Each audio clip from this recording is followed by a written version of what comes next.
¿Qué tal? Muy buenas noches, América Latina. Bienvenidos aquí a las noticias en DW Deutsche Welle. Los saludamos desde Berlín, Alemania. Yo soy Pía Castro. Las miradas en estos momentos en Ucrania están puestas en la ciudad portuaria de Mariupol, en la siderúrgica, donde se encuentran civiles atrapados desde hace semanas. La planta metalúrgica se ha transformado en un símbolo del sombrío infierno que viven los ciudadanos ucranianos con la invasión rusa. Los detalles, bienvenidos. El presidente Putin dijo este jueves en una conversación telefónica con el primer ministro israelí que Rusia sí está dispuesto a garantizar un paso seguro a estos civiles de la planta siderúrgica, pero al parecer continúan los fuertes combates. La comunidad internacional ha prometido más de 6.000 millones de euros de ayuda humanitaria a Ucrania. Kiev necesita de forma urgente más de 12.000 toneladas de alimentos, medicinas y otras cosas, según el gobierno polaco, que ha impulsado esta jornada solidaria junto a Suecia. Y la socialdemocracia alemana, representada por el presidente federal alemán y el mismo canciller, ya no son considerados persona non grata en Ucrania por su cercanía histórica a Rusia. Han recibido una invitación oficial para visitar Kiev.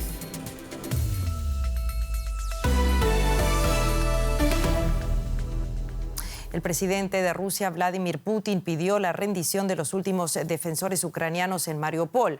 Putin dijo que permitirá la evacuación de los civiles atrapados en la planta siderúrgica de Azovstal.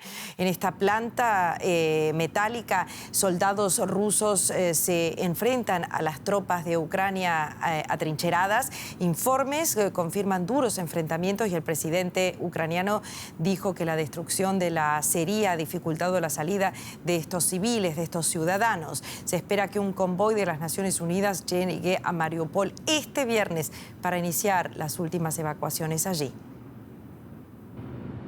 La batalla por Azovstal no da tregua. Estas imágenes, publicadas por las fuerzas respaldadas por Rusia, muestran la determinación de Moscú de tomar esta acería en Mariupol. La planta se ha convertido en un símbolo de la resistencia ucraniana en el este del país. Rusia quiere expulsar a las pocas fuerzas ucranianas que se mantienen aquí. Pero estos soldados se niegan a rendirse y parecen dispuestos a luchar hasta la muerte. Las batallas son duras y sangrientas.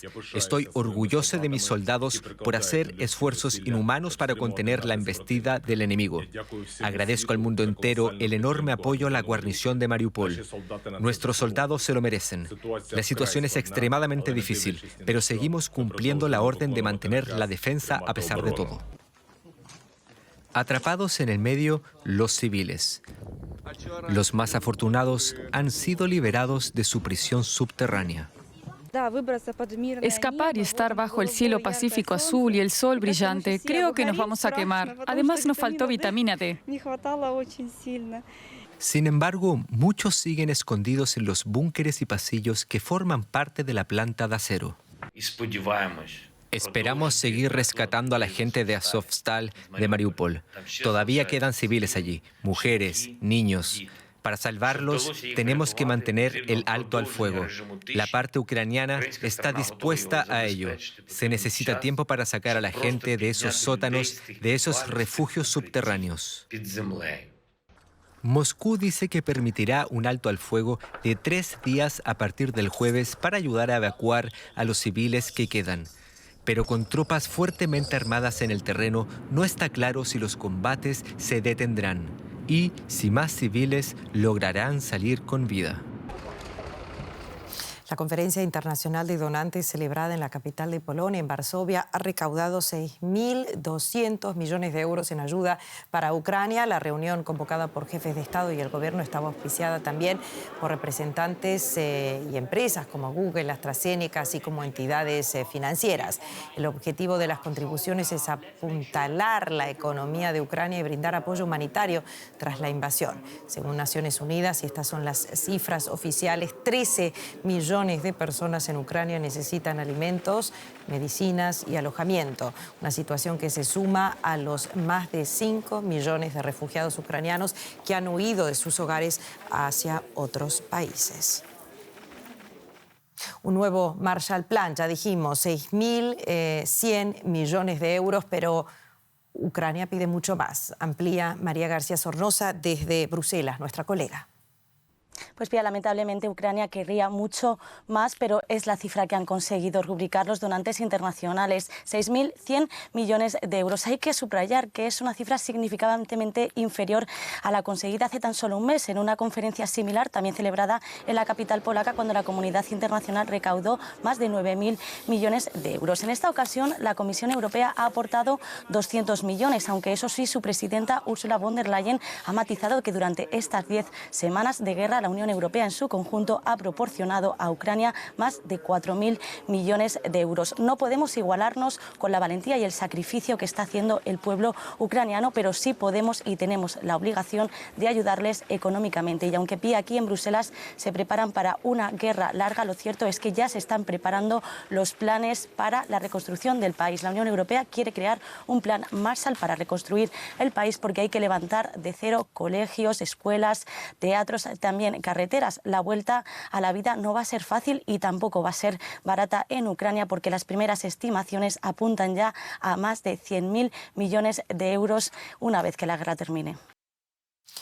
Bueno, y les contamos también que disminuyen las tensiones entre Berlín y Kiev tras el desaire al presidente de Alemania, al que las autoridades de Ucrania retiraron su invitación el pasado abril. El presidente ucraniano tuiteó detalles de una conversación mantenida con Frank-Walter Steinmeier, al que ha decidido invitar ahora al país, así como también al mismo canciller federal Olaf Scholz.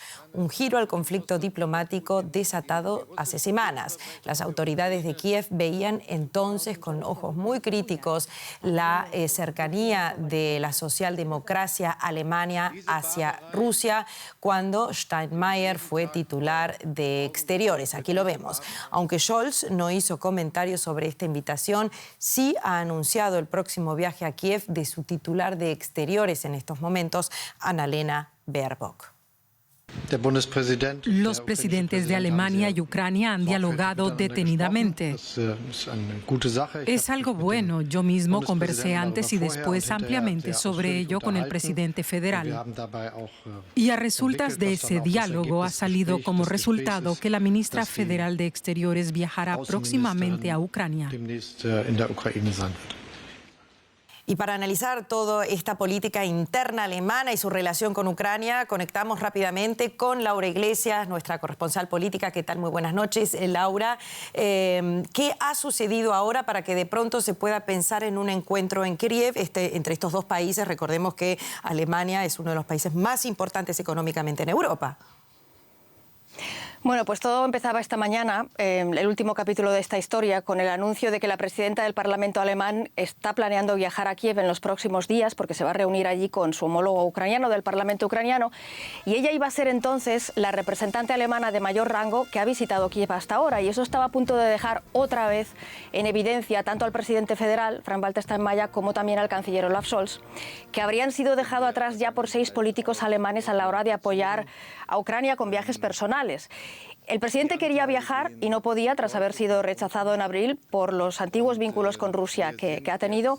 El canciller, por su parte, se negaba a viajar si el presidente no era aceptado. Y ahora la conversación telefónica del presidente alemán pone fin al rifirrafe y a los recelos, porque pocos minutos más tarde, tanto Steinmeier como Scholz, los miembros del gobierno, recibían una invitación oficial de Zelensky. ¿Y qué dice ahora el canciller alemán? Que sea la ministra de Exteriores, Annalena Baerbock, como lo oyen, la que vaya a Ucrania. Así que el canciller se aparta de nuevo. Van a llover las críticas. ¿Podrías explicarnos las razones del malestar de estas últimas semanas entre los gobiernos de Alemania y Ucrania para que podamos entender bien qué hay detrás de todo esto? Bueno, tras la negativa de Kiev a recibir al presidente alemán, el presidente pidió perdón en público, pidió perdón por haber negociado con la Rusia de Putin. Dijo que nunca habría imaginado, nunca en su vida, que Putin llevaría a su país a la ruina a causa de sus ideas imperialistas. Y no criticó en ningún momento a los ucranianos, como si estuviera comprendiendo las razones de este rechazo de Ucrania. En cambio, el canciller Olaf Scholz, que sí que era esperado en Kiev, optó por otra actitud, rechazó el viaje a causa de esa supuesta afrenta al presidente Y entre tanto ya habían viajado aquí varios diputados de los partidos en el gobierno, también el jefe de la oposición conservadora, y ahora estaba a punto de ir la jefa del Parlamento alemán. Y mientras, el canciller Olaf Scholz seguía y sigue aferrado a quedarse en Berlín. Y eso le ha valido ya muchas críticas, las más duras las del embajador de Ucrania en Alemania, que lo llamó prima donna agraviada, y eso volvió a generar debate en Alemania, muchas críticas, muchos decían que qué barbaridad, que cómo un embajador iba a hablar así del canciller alemán, pero lo cierto es que el canciller alemán ha demostrado tener las prioridades poco trastocadas, porque aquí no se trata de lo que siente ni él, ni de lo que siente el presidente alemán, se trata de los ucranianos, que son quienes necesitan apoyo personal en estos momentos, sobre todo el apoyo del canciller, que es la persona que puede hacerles concesiones, y él parece seguir empeñado en no viajar, y quizá ahora para no quedar desautorizado. Vamos a ver cómo evoluciona esta historia. Muchísimas gracias, Laura, pero sí manda a una de las políticas más populares de Alemania a Kiev. Muchísimas gracias. Bueno, ya la ven, pasamos a la economía con Rosa Casals y toda la actualidad. ¿Qué tal, Pía? Muchas gracias. Bueno, pues hablamos en primer lugar de petróleo. Los principales productores de crudo del mundo no tienen intención de impulsar la extracción de petróleo para satisfacer la demanda mundial y reducir precios. Los países de la OPEP acordaron hoy mantener sus planes para recuperarse de la pandemia y solo aumentar ligeramente la producción a partir del mes próximo en 430.000 barriles diarios. Los analistas consideran que este anuncio encarecerá aún más el crudo. Entre los miembros de la OPEP están países como Arabia Saudita, Libia, Irán, Irak y Venezuela. El petróleo vuelve a ser un día más tema. Lo analizamos con Ana Nieto, nuestra corresponsal en Nueva York. Ana, la demanda de petróleo es elevada, la oferta limitada y los precios un 40% por encima de los de hace un año. ¿Por qué la OPEP no aumenta la producción? Porque a pesar de todo lo que has dicho, ellos ven que el mercado está en equilibrio, a pesar de todo lo que está pasando, solamente se refieren a factores geopolíticos y a problemas con la COVID, pero no hacen más comentarios sobre ello. Básicamente lo que pasa es que la OPEP no se quiere enfadar con uno de sus socios en la OPEP Plus, que es Rusia, y tampoco tienen más capacidad para poner más petróleo en el mercado. De hecho, la mayor parte de los miembros de la OPEP no están llegando siquiera a sus cuotas. Solo Arabia Saudí y Emiratos Árabes Unidos podrían poner más petróleo en el mercado. Arabia Saudí ahora mismo está en un momento de una relación bastante fría con Estados Unidos por todas las negociaciones que Estados Unidos está llevando a cabo con Irán. Y por otro lado, tampoco tienen un incentivo muy elevado para bajar el precio del petróleo. También están un poco a la expectativa de ver qué está pasando con todo el petróleo de las reservas estratégicas que se va a poner en el mercado en los próximos meses. Ana, hablemos de otro asunto, porque ayer miércoles estábamos diciendo que había una subida muy fuerte de los mercados tras el alza de tasas por parte de la FED y hoy vemos un desplome en las bolsas. ¿Qué ha pasado? Sí, la verdad es que ha sido bastante precipitado. Desde primeras horas de la mañana los mercados se pusieron en rojo y se hicieron todas las ganancias de ayer, se perdieron en apenas unas horas. El Dow ha llegado a perder 1.300 puntos, ha cerrado a algo más de 1.000 puntos a la baja, un 3%, pero la peor parte se la ha llevado el Nasdaq, con todos los valores tecnológicos. Todo lo que habían subido durante la pandemia lo están perdiendo ahora. El Nasdaq ha cerrado a un 5% y está oficialmente como un mercado bajista. La cuestión es que los operadores un día más tarde han digerido el mercado, han digerido el mensaje que lanzó ayer la FED, que dijo que no iba a subir en exceso los tipos de interés inmediatamente, pero sí que los iba a subir y mucho. Va a haber 2 subidas de tipos de interés en las próximas reuniones de medio punto y eso es bastante infrecuente. También están ahora mismo debatiendo si verdaderamente la Reserva Federal va a poder hacer esto sin dejar al país en una recesión, si no este año, el que viene. Muy interesante. Muchísimas gracias por este análisis, Ana. La subida mundial de los precios de los alimentos y la energía a causa del conflicto en Ucrania es un problema global, pero para algunos países representa una oportunidad. Es el caso de Argentina. Por un lado, se recrudece su ya elevada inflación, pero por otro, podrá elevar sus exportaciones agrícolas y sueña con enviar también más gas al exterior. En Suipacha, a 140 kilómetros de Buenos Aires, Eduardo Lobler cosecha soya y maíz y en un mes plantará trigo. En 2022, estos cultivos se han apreciado hasta 42% por la guerra entre Ucrania y Rusia, 2 fuertes exportadores de cereales como Argentina. La Unión Europea demanda más granos de este país, pero Lowler duda de que se la pueda satisfacer. Este año vemos la potencialidad de que está demandante internacionalmente de la producción de alimentos, pero no sé si lo vamos a poder incrementar porque los costos han tomado dimensiones difíciles de poder llevarlo a cabo. A Lowler le preocupa el encarecimiento de agroquímicos y fertilizantes como la urea, utilizada para los cereales y cuyo principal proveedor era Rusia. Argentina también cuenta con las segundas mayores reservas de gas de esquisto y su gobierno busca inversores para exportarlo por barco a Europa, que anhela suplir el ruso. El economista Hernán Hirsch analiza que el impacto de la guerra en los precios de alimentos y energía puede constituir una oportunidad para Argentina.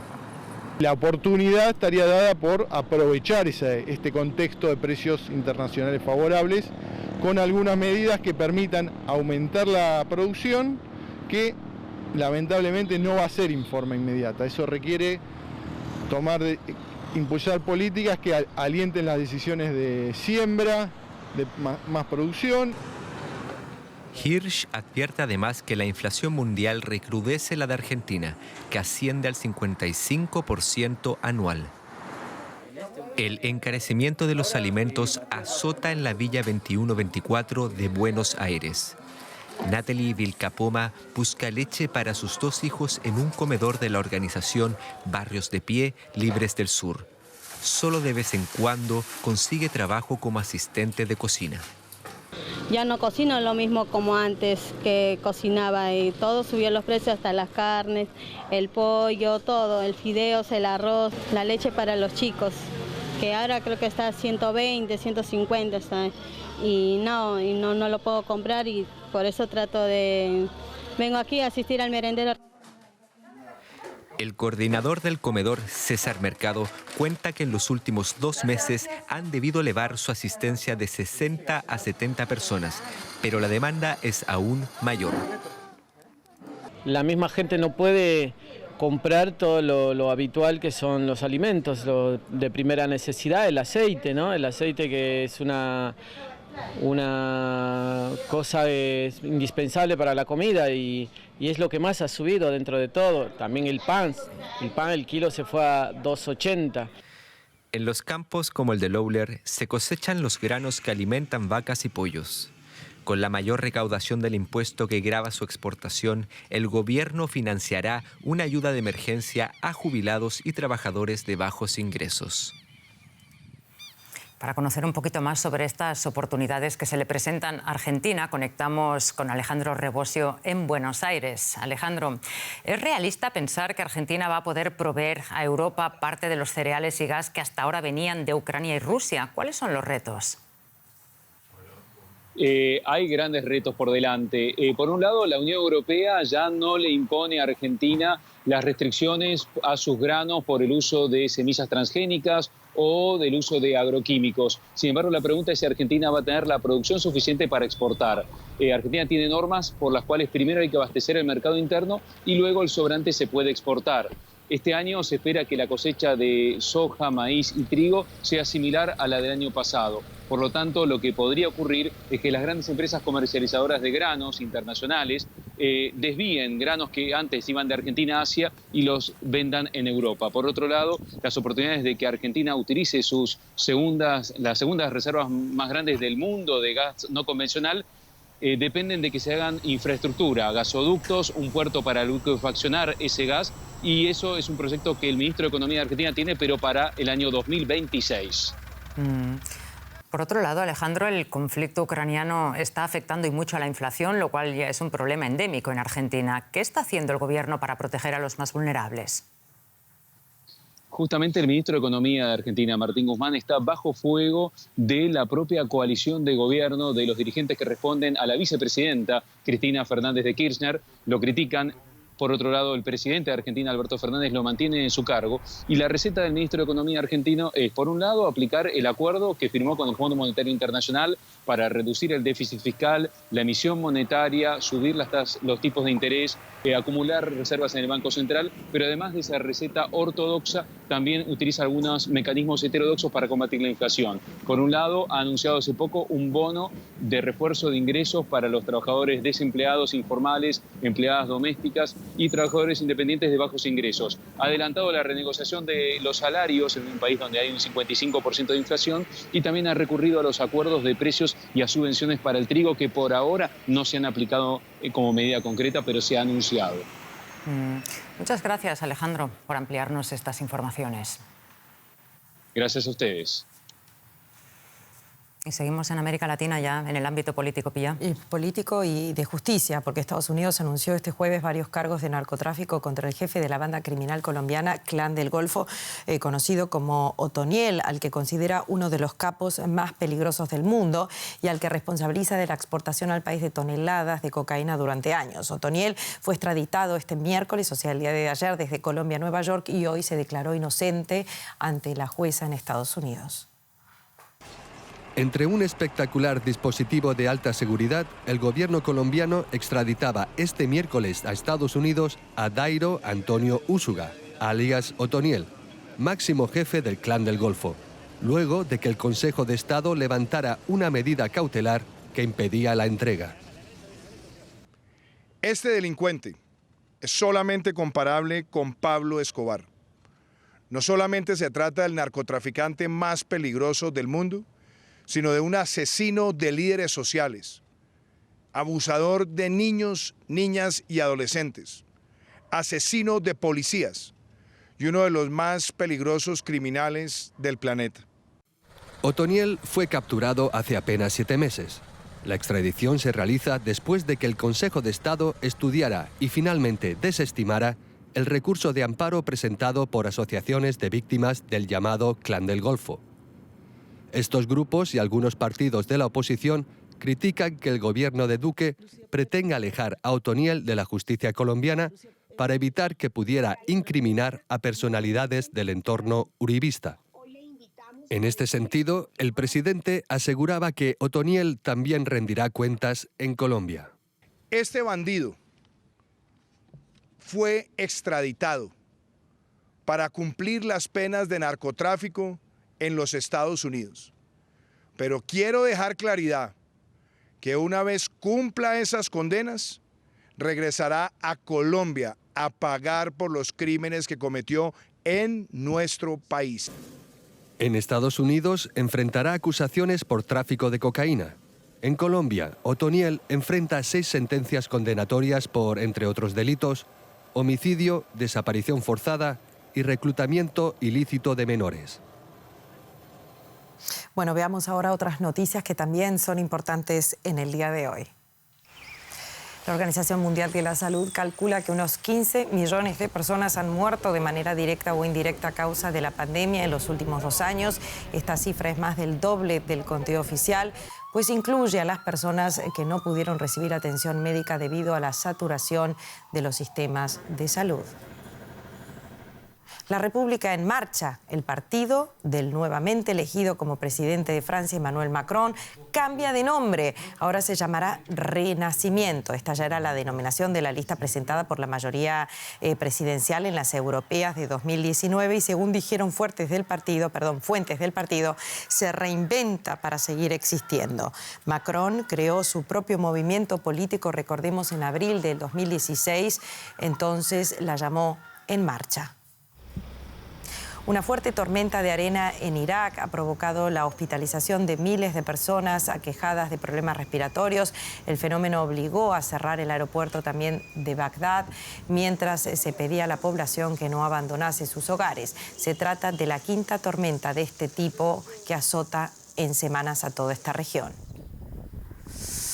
Bueno, nos vamos al cielo. La misión Crew 3 ha comenzado el viaje de vuelta a la Tierra desde la Estación Espacial Internacional, donde sus 4 tripulantes permanecieron casi 6 meses realizando investigaciones científicas. Uno de estos astronautas es el alemán Matthias Maurer, que ha pasado 6 meses a bordo de esta estación espacial, y durante su estancia Rusia invadió Ucrania, lo que también afectó la vida allí arriba. Una mirada a esta misión. Cuando el astronauta alemán Matthias Maurer llegó al espacio hace 6 meses, lo primero que quiso hacer fue mirar el planeta Tierra. Sentí una sensación increíble. Se me puso la piel de gallina por todo el cuerpo y sentí escalofríos. Pensé, wow, estoy en el espacio. Y debajo de mí veía un hermoso planeta totalmente azul. Desde entonces, abajo, en ese planeta azul, ha comenzado una guerra y ha surgido el temor de que las tensiones entre Rusia, la Unión Europea y los Estados Unidos puedan afectar también a la Estación Espacial Internacional. Pero a 400 kilómetros por encima de la Tierra, la vida continúa con toda la normalidad que puede darse en ausencia de gravedad. Todos compartimos el mismo propósito de explorar y de mantener esta estación espacial para seguir realizando ciencia en nuestros laboratorios.